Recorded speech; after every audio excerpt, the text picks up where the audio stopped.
दिल्ली का हाल इस वक्त बेहद बेहाल है।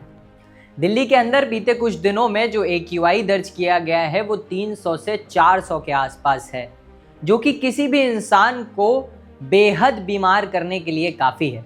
दिल्ली की हवा इस वक्त जहर में तब्दील हो गई है। दिल्ली की हवा में इस वक्त PM 2.5 और PM 10 पार्टिकल मौजूद है, जो कि इतना छोटा होता है कि जिसे इनहेल करना बहुत आसान है और वो आपके फेफड़ों में जा करके आपको बहुत ज़्यादा बीमार कर सकता है। PM 2.5 सिर्फ जुकाम और खांसी का कारण नहीं बनता, PM 2.5 इंसान की मौत का भी कारण बनता है। बीते कुछ सालों में एक रिपोर्ट ने ये बताया कि जो सबसे ज़्यादा केसेस पॉल्यूशन के लिए हॉस्पिटल्स में आते हैं, उनमें जो 80% केसेस हैं वो PM 2.5 के केसेस होते हैं। PM 2.5 इतना ज़्यादा खतरनाक है। एक और जो चिंताजनक बात है वो ये है कि PM 2.5 पार्टिकल बच्चों के फेफड़ों में 40% तक जमा हो सकता है। और जिस वक्त प्रदूषण सबसे ज़्यादा होता है, जिस वक्त धुंध सबसे ज़्यादा होती है, जिस वक्त PM 2.5 पार्टिकल हवा में सबसे ज़्यादा होता है, वो होता है सुबह का समय, और बच्चे उसी वक्त स्कूल जाते हैं। तो इस वक्त जो दिल्ली के अंदर बच्चे हैं वो इन पार्टिकल्स को इनहेल कर रहे हैं, और करीब एक और जो AQLI की रिपोर्ट कहती है कि दिल्ली वासी अपनी जो लाइफ है उसको लगातार कम कर रहे हैं। अगर प्रदूषण का लेवल यही बना रहा दिल्ली के अंदर, तो जो लोगों की उम्र है वो करीब 8 से 10 साल कम हो जाएगी। यानी दिल्ली के अंदर लाइफ एक्सपेक्टेंसी कम हो रही है प्रदूषण की वजह से। इतना ज़्यादा प्रदूषण दिल्ली के अंदर है। एक रिपोर्ट कहती है कि 2023 में जो पॉल्यूशन की वजह से, प्रदूषण की वजह से जो मौत हुई, उनका आंकड़ा था 17,000। किसी और कारणों से होने वाली मौतों से ये आंकड़ा बहुत ज़्यादा है। इस आंकड़े की अगर एक बात मैं आपको बताऊं तो आप हैरान हो जाएंगे। दिल्ली के अंदर होने वाली 7 मौतों में से 1 मौत प्रदूषण की वजह से होती है। इस प्रदूषण के बहुत सारे कारण हैं। दिल्ली के अंदर ये प्रदूषण पराली की वजह से फैलता है, कंस्ट्रक्शन की वजह से फैलता है, इंडस्ट्रियल जो वेस्ट है, जो प्रोसेसिंग है, उसकी वजह से फैलता है, वाहनों के धुओं की वजह से फैलता है। क्योंकि दिल्ली के अंदर जो कंस्ट्रक्शन है वो रोज़ाना बहुत ज़्यादा है, तो जो धूल और मिट्टी है वो सब हवाओं में मिलती है। उसके अलावा इंडस्ट्रियल प्रोसेसिंग, जो धुआं इंडस्ट्री में काम होने की वजह से होता है, जो इंडस्ट्रियल वेस्ट की वजह से होता है, उसकी वजह से भी ये प्रदूषण बढ़ता है। पराली के लिए भी कोई अच्छा अल्टरनेटिव अभी तक नहीं ढूंढा गया है। इस वजह से किसान पराली को हर साल जलाते हैं और उसकी वजह से प्रदूषण बहुत ज़्यादा बढ़ता है। उसके अलावा वाहनों की वजह से प्रदूषण बहुत ज़्यादा फैलता है, क्योंकि एक चीज़ जो पब्लिक ट्रांसपोर्ट को लगातार सरकार प्रमोट कर रही थी, मगर लोग अभी भी एक आदमी गाड़ी लेकर के रास्ते में निकलता है। एक छोटे से काम के लिए जाना हो, चाहे जिस चीज़ के लिए जाना हो, पब्लिक ट्रांसपोर्ट का इस्तेमाल बहुत ज़्यादा मात्रा में नहीं किया जाता, जो कि करा जाना चाहिए। पॉपुलेशन भी इसका सबसे बड़ा कारण है, जनसंख्या भी। जिस तरह से इस वक्त हमारी जनसंख्या बढ़ रही है, पॉपुलेशन बढ़ रही है और रिसोर्सेस कम है पर कंजप्शन बहुत ज़्यादा है, जिसकी वजह से प्रदूषण और इस तरीके की चीज़ें बढ़ती जा रही हैं। मगर इसका कोई सतत समाधान सरकार द्वारा भी नहीं ढूंढा जा रहा है। सरकार कोई भी मेथड या किसी भी प्रकार की योजना नहीं निकाल पा रही है प्रदूषण को नियंत्रित करने के लिए, मगर बजट बखूबी निकाल पा रही है।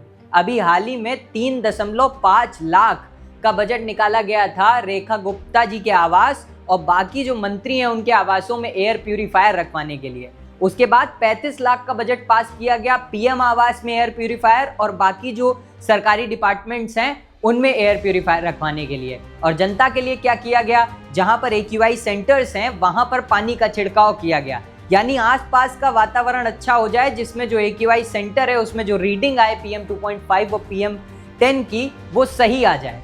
यानी एक तरह से जनता को मूर्ख बनाने का काम।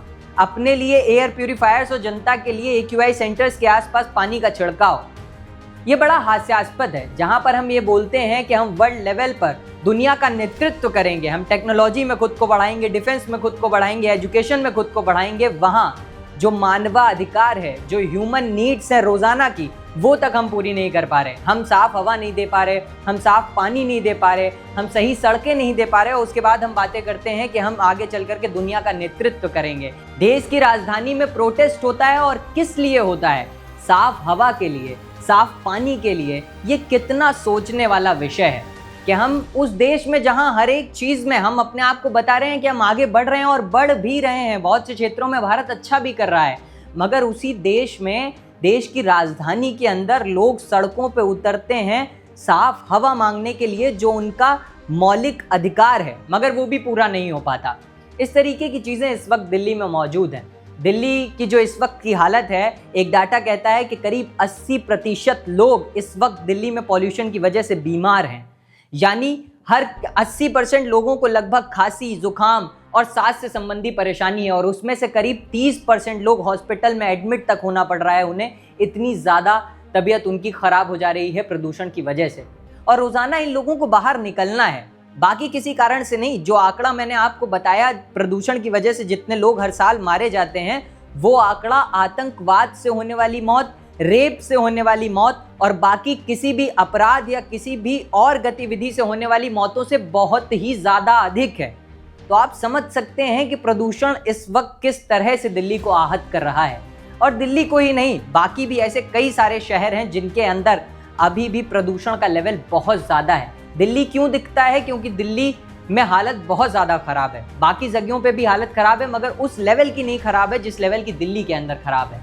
इस वजह से हमें दिल्ली दिखती है। अगर एवरेज इंडिया का AQI लेवल देखा जाए तो वो भी 150 के आसपास है। यानी इंडिया में भी प्रदूषण का जो लेवल है, जो ओवरऑल लेवल है, वो बहुत ही ज़्यादा है।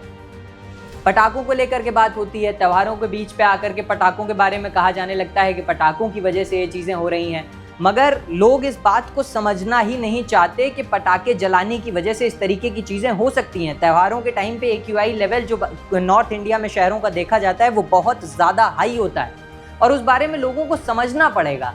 हमें सिर्फ अपने धर्म को साबित करने के लिए 10,000 20,000 के पटाखे ला कर के नहीं जलाने हैं। वो हम ही को नुकसान पहुंचा रहा है, हमारे ही फेफड़ों को खराब कर रहा है। तो हम कोशिश कर सकते हैं कि कुछ हद तक इन चीज़ों को कम किया जाए, खुशियों से चीज़ों को मनाया जाए, बाकी चीज़ों से त्योहारों को मनाया जाए। तो इस तरीके की चीज़ें हैं। मगर जिस तरीके की अभी इस वक्त दिल्ली में हालत है, आप क्या कर सकते हैं? अगर बाहर निकल रहे हैं तो मास्क पहनकर निकलिए, अपने आसपास पौधे लगाइए, अपने आसपास हवा में पानी का छिड़काव कीजिए और ज़्यादा से ज़्यादा पब्लिक ट्रांसपोर्ट का इस्तेमाल करिए, जिससे आप सिर्फ अपने आप को नहीं, अपने आसपास के लोगों को, अपने परिवार को भी सुरक्षित करेंगे। क्योंकि सरकार की तरफ से जो उम्मीद थी वो अभी धुंधली नज़र आ रही है, जिस तरह इस वक्त दिल्ली की तस्वीर धुंधली नज़र आ रही है। तो हम उम्मीद करते हैं कि आने वाले वक्त में सरकार भी कोई सतत समाधान निकालेगी और प्रदूषण से लड़ने की हमें हिम्मत मिलेगी, कुछ योजनाएं मिलेंगी, कुछ तरीके मिलेंगे, और ये जो प्रदूषण है ये इस देश में कम होगा, और ये जो मौतें हर रोज़ हमें देखने को मिल रही हैं जो नहीं होनी चाहिए, उनमें भी घटोतरी होगी, वो भी कम होगी। अगर आपको हमारा वीडियो अच्छा लगा हो, हमारी रिसर्च अच्छी लगी हो, तो सब्सक्राइब करें हमारे चैनल को, और आगे ऐसी कई ज़रूरी खबरों को देखने के लिए देखते रहें दी नमस्ते नेशन।